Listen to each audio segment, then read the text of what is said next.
हम में से सभी लोग कभी ना कभी मैकडी गए होंगे बर्गर खाने। वहाँ होता क्या है कि हम लोग देते हैं बर्गर का ऑर्डर, तो सामने से जो सेल्समैन होता है वो कहता है कि सर, अगर आप 100 रुपये और दे देंगे ना, तो इसके साथ आपको फ्राइज़ और कोल्ड ड्रिंक भी मिल जाएगी।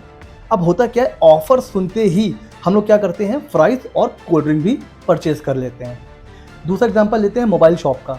हम लोग तो मोबाइल लेने जाते हैं, लेकिन जो मोबाइल शॉप वाला होता है वो हमें back cover, tempered, power bank और कई बार भाई आपका मोबाइल टूट जाएगा तो आप इंश्योरेंस ले लीजिए, उससे क्या होगा, आपका जो रिपेयर की कॉस्ट आएगी वो ज़ीरो हो जाएगी। कहने का मतलब ये है, लेने कुछ और जाते हैं, लेकिन ऑफ़र सुन के हम लोग कुछ और भी परचेज़ कर लेते हैं। इस टेक्निक को बोलते हैं क्रॉस सेलिंग मार्केटिंग टेक्निक। और आज हम लोग बात करेंगे इसी टेक्निक का यूज़ करके कैसे हम अपनी प्रैक्टिस को भी ग्रो कर सकते हैं। लेकिन एक बात ध्यान रखिए, कई बार ये जो शॉप वाले होते हैं ये ऐसी चीज़ भी हमें बेच देते हैं जिनकी हमें नीड नहीं होती है। हमें अपने क्लाइंट के साथ ऐसा नहीं करना है। क्रॉस सेलिंग एक बहुत ही पावरफुल टूल है किसी भी बिजनेस को ग्रो करने के लिए। अब करना कैसे है ये देखते हैं कि हम अपनी प्रैक्टिस में कैसे इसको यूज़ कर सकते हैं, ताकि हमारे जो क्लाइंट्स हैं वो चाहे कम भी क्यों ना हो, हम उनसे ज़्यादा अर्निंग कर सकते हैं। इसके लिए हमें नॉलेज होनी चाहिए कि नेचर ऑफ बिजनेस के हिसाब से एक क्लाइंट के ऊपर, एक पर्सन के ऊपर कौन कौन से जो लीगल कंप्लायंस हैं, रजिस्ट्रेशन हैं, कौन कौन से जो लीगल कंप्लायंस हैं वो उनके ऊपर एप्लीकेबल होते हैं। अगर हमें इसकी ही नॉलेज नहीं होगी तो हम क्लाइंट को क्या बताएंगे। एक एग्जांपल लेते हैं, आपके पास एक नॉर्मल क्लाइंट आता है जीएसटी रजिस्ट्रेशन के लिए। ठीक है सर, आप उसका रजिस्ट्रेशन करवा लेते हैं। मैंने आपको बताया है कि जीएसटी रजिस्ट्रेशन एक रेकरिंग नेचर की इनकम है। मैं मान के चल रहा हूँ वो रेगुलर नेचर का, मतलब रेगुलर में आप करोगे रजिस्ट्रेशन तो हर मंथ जीएसटीआर 1 और 3 भी फाइल करोगे, तो मिनिमम टू मिनिमम जो फीस आप लोगे वो कितना लेते हो, 1000 रुपये पर मंथ। ठीक है सर। अब आप देखो, जो आपका क्लाइंट है, आप उसको सजेशन दे सकते हो कि सर आप अपनी मंथली अकाउंटिंग मेंटेन करो। क्यों? क्योंकि साल के एंड में आपको फाइल करना होगा आईटीआर। तो आईटीआर आप कैसे फाइल कर पाओगे जब तक आपकी जो बुक्स ऑफ अकाउंट है वो मेंटेन ना हो प्रॉपर तरीके से। पहला फायदा। दूसरा फायदा, आप बिजनेस कर रहे हो, किससे कितना पैसा लेना है, किसको कितना पैसा देना है, ये आप कैसे करोगे? आप कहीं कागज पे लिखोगे?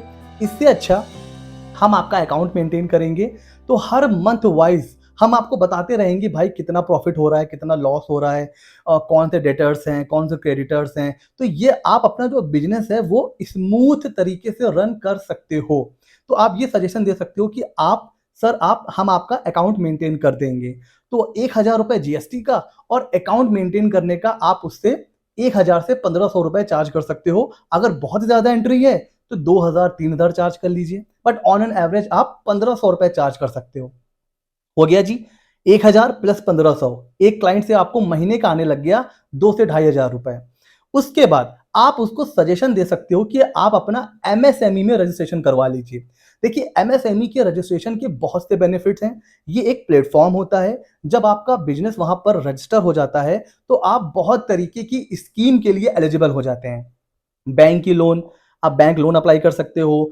कुछ ऐसे बिजनेस होते हैं जहाँ पर सब्सिडी मिलती है, तो आप सब्सिडी के लिए एलिजिबल हो जाते हो। और आपके पास एक बिजनेस का प्रूफ भी आ जाता है कि हाँ, हमारा बिजनेस जो है वो एमएसएमई में रजिस्टर्ड है। तो आप इसका भी एक सजेशन दे सकते हो। और एमएसएमई रजिस्ट्रेशन का आप 500 से 1000 चार्ज कर सकते हो। तो एक ये इनकम आपकी हो जाएगी।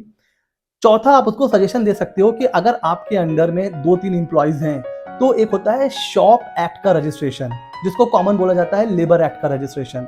उसका आपको सजेशन आप दे सकते हो, बिकॉज कई बार ऐसा होता है कि हमें इंफॉर्मेशन नहीं होती है और नोटिस आ जाता है। देखिए, जो लेबर एक्ट का रजिस्ट्रेशन होता है वो क्यों होता है कि जो एम्प्लॉय आपके अंडर में काम कर रहे हैं उनके राइट्स को प्रोटेक्ट करने के लिए, कि उनको मिनिमम वेज मिल रही है, उनको छुट्टियां प्रॉपर मिल रही हैं, उनका कोई हैरेसमेंट तो नहीं हो रहा है। मतलब लेबर एक्ट का रजिस्ट्रेशन इसलिए होता है कि एम्प्लॉइज के जो राइट हैं वो प्रोटेक्ट रहें। तो लेबर एक्ट के रजिस्ट्रेशन के लिए आप उनको सजेशन दे सकते हो, जिसका आप 1500 से 2000 चार्ज कर सकते हो। ये हो गया।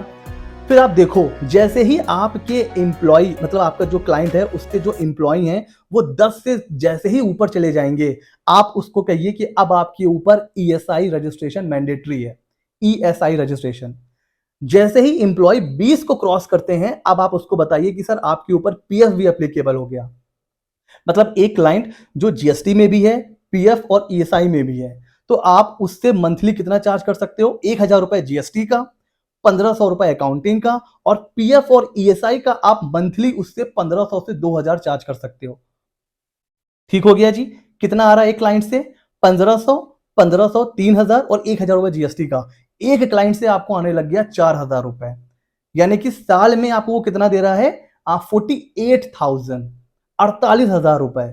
अब आपको ऐसे ही करके 10 क्लाइंट बनाने हैं। जैसे ही आपके 10 क्लाइंट बन गए, 4,80,000 का पैकेज आपका हो गया। अब आपको होगा सर आप तो ऐसे बता रहे हो जैसे मतलब आज हम उठेंगे कल बन जाएगा क्लाइंट। ऐसा नहीं होता है। मैंने अपने दर्जनों वीडियो में ये बताया हुआ है कि देखिए क्लाइंट बनाना बहुत टेढ़ी खीर है। और मैं इसके भी एक स्टेप आगे जाऊं, क्लाइंट बनाना तो फिर इजी है, क्लाइंट से पैसे निकलवाना और मुश्किल है। जो लोग प्रैक्टिस में होंगे वो रिलेट करेंगे कि क्लाइंट्स का काम करके दे दीजिए और पैसे के लिए उसको कॉल करते रह जाइए। तो ये कुछ आप कह सकते हो कि इस फील्ड की कमियां हैं, लेकिन ये जो आप कह सकते हो ना एडवांटेज डिसएडवांटेज, ये तो हर फील्ड में होते हैं, तो इस फील्ड के भी हैं। लेकिन मैं क्या बता रहा हूं कि आप एक क्लाइंट को अलग अलग सर्विसेज बता के, और फालतू सर्विसेज नहीं कि उसको नीड भी नहीं है, अब वो सब्जी बेच रहा है, आपने उसका जो है प्राइवेट लिमिटेड का रजिस्ट्रेशन करवा दिया, है ना, वो बेचारा टेलर है, आपने आईसी कोड का रजिस्ट्रेशन करवा दिया। मैं ये नहीं कह रहा हूं। एक क्लाइंट को जिन चीजों की नीड है आप उसको वो सर्विस सेल करिए। उससे क्या होगा, क्लाइंट आपके कम होंगे लेकिन आपकी अर्निंग ज्यादा होगी। अब बात करते हैं जो प्राइवेट लिमिटेड कंपनीज होती हैं, वहां तो आप बहुत कमा सकते हैं। देखिए क्या होता है, कंपनी रजिस्ट्रेशन हो गया, आप जीएसटी तो आप हर महीने करोगे ही करोगे। पीएफ और ईएसआई, कंपनीज एक्ट के रजिस्ट्रेशन के साथ ही आपको पीएफ और ईएसआई का रजिस्ट्रेशन मिल जाता है। यानी कि वो आपको मंथली फाइल करना है। जैसे आपने कंपनी बनाई, 6 महीने के बाद आपको पीएफ ईएसआई का रिटर्न फाइल करना ही करना है। ये हो गया कंपनी के केस में। इंडिविजुअल के केस में तो आप बिना अकाउंटिंग के भी आईटीआर फाइल कर सकते हो, चलो चल जाएगा। लेकिन कंपनी के केस में तो आपको अकाउंट मेंटेन करना ही करना है, चाहे टैली हो चाहे कुछ भी हो। तो आप वहां पर मंथली अकाउंटिंग का पैसा ले सकते हो। साल के एंड में कंपनी का आईटीआर जाएगा। कंपनी में अगर मिनिमम तो 2 डायरेक्टर होते हैं, उन दोनों का भी आईटीआर जाएगा। उसके बाद कंपनी की एनुअल फाइलिंग होती है, एओसी MGT 7 ये फॉर्म जाते हैं। उसके अलावा क्या होता है, हर साल डायरेक्टर की केवाईसी होती है। तो इतने जो कंप्लायंस होते हैं, यानी कि आप एक कंपनी से एक साल में आराम से अगर मैं बात करूं तो 40 से 50 हजार रुपए कमा सकते हो।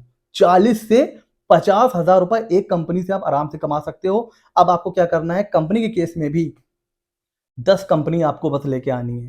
तो मैंने क्या बताया, क्लाइंट 10 बना लीजिए, आप उनसे महीना 40-50 हजार रुपए कमा रहे हो। अगर आपके 10 क्लाइंट हो गए तो 4-5 लाख रुपए साल का आ रहा है। 10 से 20 हो जाए, 30 हो जाए, अब आप उस हिसाब से अंदाजा मतलब अब आप कैलकुलेट कर सकते हो कि आप कितना कमा सकते हो। ठीक है, तो मैं अब यहाँ पर हम लोग क्लाइंट कैसे बनाने हैं इस पे बात नहीं कर रहा हूं मैं, वो उसके लिए मैंने बहुत से वीडियोस बनाए। ठीक है, अगर आप कहोगे लिंक डिस्क्रिप्शन में है, क्लाइंट कैसे बनाने हैं उनके बारे में मैंने आपको अलग से वीडियो में बताया हुआ है। मैं बता रहा हूं कि जो आपके एग्जिस्टिंग क्लाइंट हैं उनको आप कौन कौन सी सर्विस आप उनको सेल कर सकते हो, ताकि, और ये नहीं कि फालतू चीजें नहीं कि हाँ आप क्लाइंट को बेवकूफ बना रहे हो, नहीं, जेन्युइन सर्विसेज जो एक्चुअल में क्लाइंट के बिजनेस को हेल्प करे ग्रो करने में। देखिए क्लाइंट का बिजनेस ग्रो करेगा तभी आपकी प्रैक्टिस भी ग्रो करेगी। तो आपको हमेशा क्या सोचना है, आपको हमेशा क्लाइंट के पॉइंट ऑफ व्यू से सोचना है कि मेरे क्लाइंट को कहां से बेनिफिट हो रहा है। आपको अपने क्लाइंट के बेनिफिट के लिए सोचना है।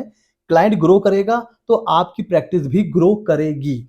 ठीक है, तो इस तरीके से क्रॉस सेलिंग मार्केटिंग टेक्निक वो आएगा आपके पास कि सर मैम, सर या मैम जीएसटी में रजिस्ट्रेशन करवा लीजिए। तो जीएसटी का रजिस्ट्रेशन आपने उसका कर दिया।